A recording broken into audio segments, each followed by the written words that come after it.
Todo lo que Maduro había negado durante años salió a la luz. Mansiones de 18 millones de dólares, aviones privados, una flota de Rolls-Royce, Bentleys y Lamborghinis, relojes Rolex con diamantes, lingotes de oro y cuentas bancarias en Suiza con miles de millones de dólares. Esta es la historia de cómo un hombre que presumía ganar $100 al mes terminó con una recompensa de $50 millones por su cabeza, la más alta que Estados Unidos haya ofrecido jamás por una persona, superando incluso a la de Osama Bin Laden, y de cómo acumuló una fortuna estimada en $3.8 mil millones, mientras más de 8 millones de venezolanos huían del país buscando comida. Para entender de dónde viene todo este dinero, hay que remontarse a Hugo Chávez. Cuando Chávez llegó al poder en 1999, Venezuela producía más de 3 millones de barriles de petróleo diarios y tenía las reservas petroleras más grandes del mundo, incluso más que Arabia Saudita. El país nadaba literalmente en oro negro, y durante los años de bonanza petrolera, cuando el barril llegó a superar los $100, entraron al país cientos de miles de millones de dólares. ¿A dónde fue todo ese dinero? Esa es la pregunta que ahora intenta responder la justicia estadounidense. Nicolás Maduro fue elegido presidente en 2013 tras la muerte de Chávez. Era un exconductor de autobús que se convirtió en canciller y luego en vicepresidente. Nunca terminó la universidad y, según las investigaciones, no tardó en aprovechar su posición. La Fiscalía de Estados Unidos lo acusa de haber convertido a Venezuela en lo que llaman un narcoestado, colaborando con carteles y hasta usar el tren de Aragua para mover toneladas de drogas hacia Estados Unidos a cambio de protección oficial. De hecho, 2 sobrinos de su esposa Cilia Flores ya fueron condenados en Nueva York en 2017 por intentar traficar 800 kilos de cocaína.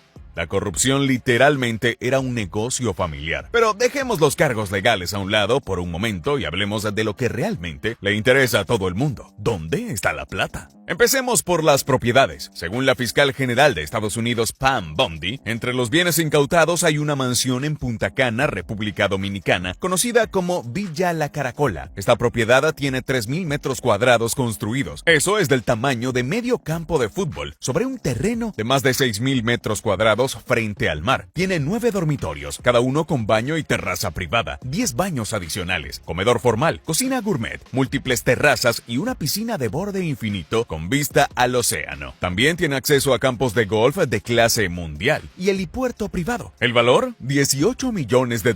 Cilia, la esposa de Maduro, supuestamente usaba esta propiedad como refugio personal. Pero eso no es todo. En Miami, en zonas exclusivas como Coral Gables y Sunny Isles Beach, hay varias propiedades de lujo vinculadas al entorno de Maduro. Algunas tienen muelles privados para yates, otras fueron adquiridas a través de una compleja red de testaferros, es decir, personas que ponen su nombre en las propiedades para ocultar su verdadero dueño. Ahora pasemos a los autos. La flota incautada incluye 9 vehículos de alta gama, donde nos podemos encontrar con Rolls-Royce, Bentleys, Lamborghinis. Estamos hablando de autos que cuestan entre $300,000 y $500,000 cada uno. Con el precio de uno solo de esos carros, un venezolano con salario mínimo tendría que trabajar más de 400 años. Luego están los aviones. Uno de los más emblemáticos es el Dassault Falcon 900EX, un jet privado de lujo que fue incautado en República Dominicana y trasladado a Florida. Este tipo de aeronave tiene un valor de $15 millones. Según las investigaciones, era utilizado para viajes internacionales y, presuntamente, para transportar dinero del narcotráfico. A Diosdado Cabello, el segundo hombre más poderoso del chavismo, también le incautaron un jet privado de $20 millones.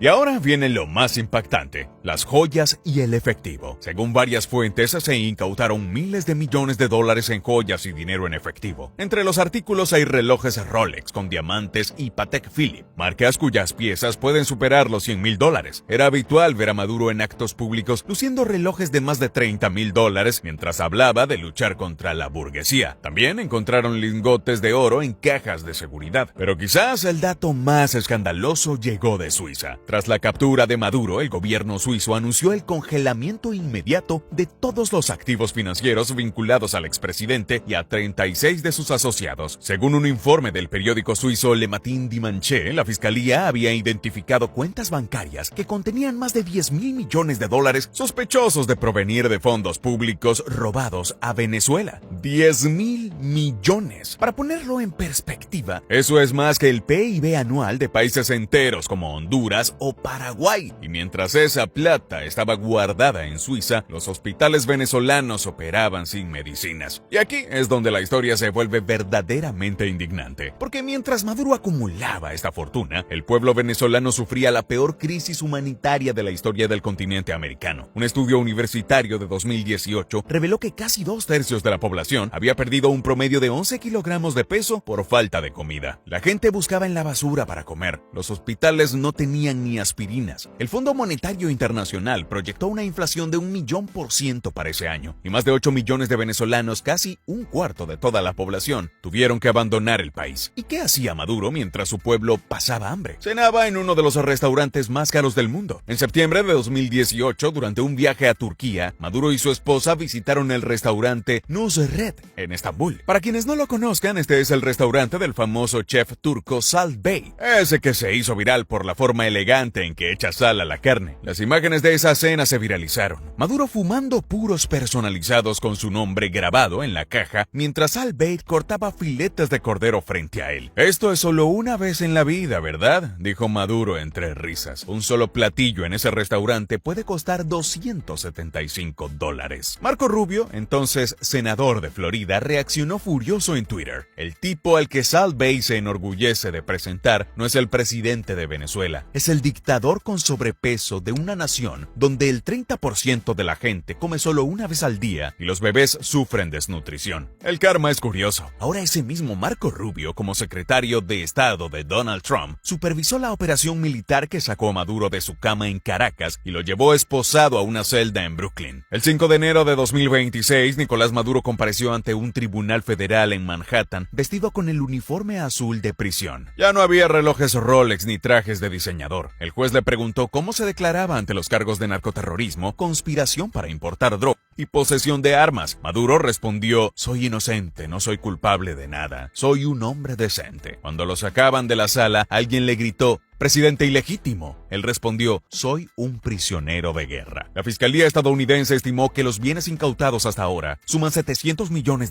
pero según Transparencia Venezuela, la fortuna total de Maduro y su círculo cercano podría ascender a los $3.8 mil millones.